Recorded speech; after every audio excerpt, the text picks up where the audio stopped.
I'll take one. 3, 2, and 1. So this debate is very simple. Side government wants journalists to starve, they want journalists to be less free, and they want the quality of news en masse to be a lot more shit because now there's no new sustaining financial capacity to keep all of these online journalists afloat. A couple of pieces of framing to set up what opposition's stance is in this debate. 1. This is a value judgment debate. We are on opposition in a this house opposes motion. So by definition, our stance is we support the proliferation of online journalists or online journals being monetized. What then does this support look like? We support allowing capitalist incentive structures to allow us the ability to fund the costs of keeping all these journals afloat. We are fine with tiered subscriptions, with being able to showcase ads on these preferred websites, or allowing the free version of news websites to be filled with ads. Whatever journalists do to turn their business into we are completely and perfectly fine with. It's not just about salary, it's about creating a more premium segment for those who wish to have access towards that particular website. The why here is important. Don't worry, I'll explain that in a second. 2. The second frame in this debate is what will wash literally the entire or set of arguments that Prime Minister talked about in his speech. I just want to note, right, that information is readily accessible literally to anyone in the planet with an internet connection and literally any digital device. There exists a broad scope of mediums to be able to actually know about things, right? You can access traditional forms of media through the radio or television, or even in literally fucking Googling the information. There already exists, and that already puts you in the position where you're going to be 90% more knowledgeable with what goes on in the world if you try and at least somewhat listen and read the news. Why are we fine with just it being 90% and not 100% entirely? The paywalls that these premium subscriptions offer usually only provide the following things. A, they either lock expert analysis and export opinion. And 2, you just get news updates a lot faster and a lot quicker as a consequence of you having to pay that premium. We think this is fine insofar as there really is no significant trade-off for the average person because they don't need to know expert analysis. You can still learn and still be knowledgeable even absent not wanting to pay the $10 that you need to pay in order to access these websites.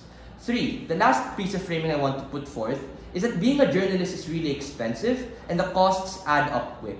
Just to be clear, right, because government didn't really explain as to why we need a premium subscription to begin with, journalists almost expend every day to get stories and news sources printed out.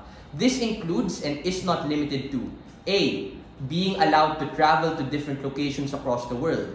B, being able to pay the actual talent for the danger that they put themselves in. C, being able to get the biggest and most recent headlines across, which requires you a lot of time that you need to be able to actually get it correctly. All of these things require monetary incentive and have led to news and online journalism being as quick and as efficient as ever before. We think, quite simply, it's very dumb to get rid of all of that given the things that Prime Minister said. Let's now talk about Prime Minister and take away their case. 1. A lot of what Prime Minister says is noble, but we have to understand that online journalism is a business and the people they employ are the journalists and reporters. This means that there are many costs in doing this, which is why they need monetization in order to make it sustainable. 2. On the idea that journalists are selfless and they need to do this for free. This is at best a motivation, but in order for them to be able to travel and go to different places, these cost a lot of money and can even reduce the ability of the people to want to be journalists. So on our side, we have an incentive to get the best talent and actually make sure they stay as a talent and not have them leave. 3. The previous speaker talks about other alternatives. However, journalism is so hard and we need all the money that we can get. Monetization is a significant part of the revenue that they can get, and absent that, they cut corners and lead to layoffs and pay cuts. That is to say, absent the fact that you now are paying these people through the monetization, the quality of the news itself and what you are putting out to other people will just be en masse far worse. What's the argument? Monetization allows us to sustain the quality of the news and the efficiency of the news on a broad level, and why absent this, you get worse overall information for everyone involved. The first mechanism for this is because of the trade-offs that happen. Online journalism is expensive, that's a part of my frame already. Because it is expensive, journalists necessarily need some amount of profit to be able to sustain itself. Note the exclusive way in which this monetization happens is the best possible alternatives given two things, right? A, they are easy and they are relatively cheap. Meaning you pay at most $10, which is 500 pesos here, and you can gain access to expert columns and experts' opinions for the entire year. B, and this is important, right? You are not required to opt in. Because there are free versions of these particular websites, you can still get the breadth of information on a broad scale precisely because there are people who do it for free. Note the comparative then of what happens. Because we're going to burden push government and say that they need to deal with the financial realities of the world. This means that all of the benefits and claims that they want cannot occur because now these online journalists don't have the finances to be able to do it as well, to be able to get information as quickly, to be able to actually understand the nuances of each particular country and have that be fact-checked.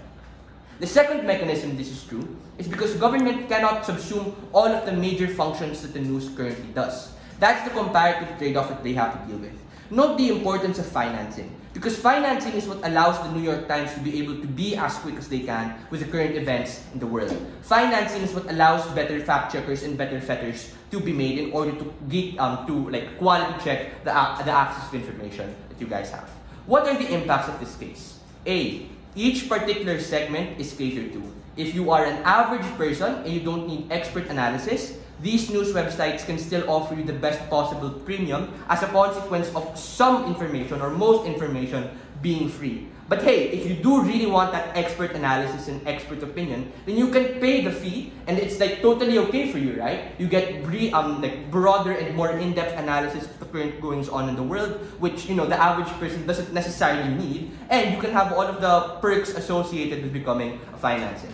So just to weigh it all out, right? On our side of the house, the system that is currently in place makes sure that everyone is somewhat catered to. Because everyone has, as to what PM said, right? Everyone has an access, or should have an access, to the quality of information, to the access of information. It's only on-site opposition, though, that these things are able to manifest and go to the biggest capacity that they can. For all of those reasons, very, very proud to open up this debate on UP. Thank you.